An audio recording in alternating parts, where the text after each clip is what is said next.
rappelez-moi un jour que je vienne vous enseigner les 3 dimensions de l'onction. En ce jeudi, écrivez ça, rappelez-moi. Je crois, si vous me trouvez 2 séances, je vous enseignerai les 3 niveaux de l'onction. Que je l'énonce ou bien on garde ça? Je peux l'énoncer. La première dimension de l'onction, c'est l'onction par rapport à votre position en Christ. Tout celui qui naît de nouveau, il y a une onction qui vient sur lui. Le Saint-Esprit vient sur lui, il est oint en qualité d'enfant de Dieu. La deuxième onction, c'est par rapport à votre appel. Mon ami est appelé à être musicien, moi je ne le suis pas. Vous pouvez même, si Dieu fait l'erreur de me donner l'onction de musique, ça sera un gaspillage. L'onction sera là, mais et tout ça. Déjà pour demander un cantique seulement ici, demandez seulement un cantique. Je ne peux pas donner même le ton là. Dans la deuxième onction, si vous êtes appelé dans les affaires, vous avez reçu la première onction comme enfant de Dieu. La deuxième onction, c'est le business des affaires. Si vous êtes appelé en politique, vous êtes appelé en ceci, ça c'est la deuxième onction. Mais la troisième onction, écoutez-moi Bajos, que plusieurs n'atteignent pas, c'est l'onction en rapport avec le dessein de Dieu pour la saison. Ce que Dieu est en train de faire pendant cette saison-là, ça demande de discerner et de s'aligner à la saison. C'est ce qui fait que beaucoup même de prédicateurs et même beaucoup de musiciens, ils passent à côté de la vague. Il était célèbre, ces cantiques qu'on fait, ces prédications, tout ça, tout ce que vous voulez là, et même ses affaires. Mais à un moment donné, il est déconnecté. Pourquoi? Parce que l'onction pour la saison, on le donne qu'aux gens qui discernent. Qu'est-ce que Dieu est en train de faire maintenant? Et il s'aligne à ce que Dieu est. C'est ici où j'ai enseigné ou ailleurs. Le pharisien, pour n'avoir pas accepté de se faire baptiser chez Jean-Baptiste, ils ont annulé le dessein de Dieu à leur égard. C'est injuste. Vous ne connaissez pas les pharisiens. Parce que vous trouvez Jésus en train de les critiquer. Parce que Jésus vient du ciel.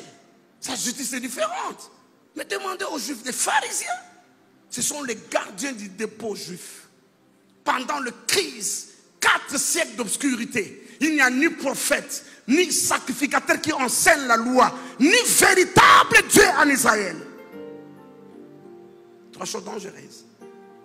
Si ça se met ensemble, on est perdu.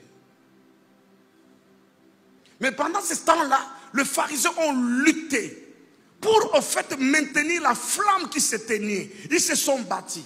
Mais la Bible dit pour n'avoir pas accepté. Parce qu'un temps nouveau est venu. Un nouveau prophète est venu. Dieu est en train de faire une nouvelle chose. Et n'ont pas discerné, ne se sont pas alignés. Ils ne pouvaient pas recevoir la 3e onction. Ça c'est au fait, frères et sœurs. Ça, je reviendrai. C'est très... Plusieurs ont déjà compris de quoi je parle. Ça c'est ce qui fait qu'un homme reste toujours dans la saison. Vous voyez des vieux, des anciens, comme des vieux Kenneth Hagin, Ora Robert, Osborne, ils sont morts dans la saison. Ils ont commencé le ministère dans les années 50, 60, jusqu'en 2010 qu'ils mouraient. Demandez à l'homme de Dieu, l'apôtre vous dira. L'apôtre Epaphras vous dira. Ils sont morts dans la saison.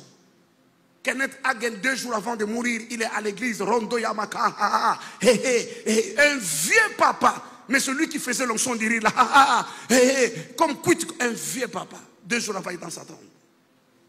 Osborne dit à l'évêque David Oyedepo, qui est venu le saluer. De passage en Amérique, il est venu le saluer. Il est en train de sortir chez lui, il dit, viens faire des photos. En fait, tu gardes des souvenirs. En train de sourire et de rire. Et c'est la même nuit, arrangé sous son lit, qu'il est mort. Vous pouvez mourir. Cette histoire de gloire, monter, descendre, monter. Non, ça c'est pas chrétien. Quand Dieu vous prend et que vous comprenez les choses de Dieu et que vous mettez de la valeur, vous allez de gloire. Donc si quelqu'un attend en disant Tokozela à quoi, à cause de la longtemps. Quelqu'un entend ce que je dis? La vie, il faut avoir la capacité, justement comme un aigle, l'aigle, il va là-bas. Mais il voit que le vent fait comme ça. Il dit, si je fais à contre-courant, je perdrai le temps. Parce qu'il sait que le vent ne va pas toujours la même direction. Personne ne connaît le chemin du vent. Mais l'aigle dit, laissez-moi aller avec le vent. Même s'il me prendra plus de temps, mais je vais exercer quoi? Discerner dans la vie. Ça, on reviendra pour toute l'église. Si vous ne suivez pas ce que je vous dis, mes amis, le monde va dans une vitesse telle que vous serez déconnectés de réalité. En fait, vous serez démodés. Vous serez démodés.